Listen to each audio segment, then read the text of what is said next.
Рашковски не одговори на следново. Кога ќе си даде оставка?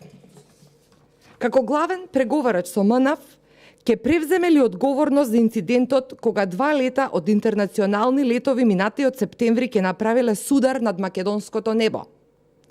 Како е можно да биде доделен тендер на компанија со истечена тендерска документација? Го повлековте ли, господине Рашковски, заклучокот на владата за кој председателот на МНАФ ви укажува дека е спорен?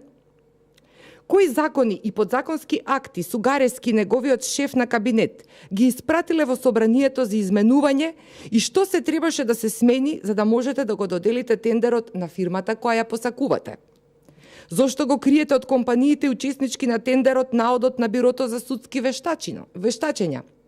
Почитувани, денеска уште еднаш Рашковски покажа и ја докажа поврзаноста помеѓу Социјалдемократскиот сојуз и јавното обвинителство.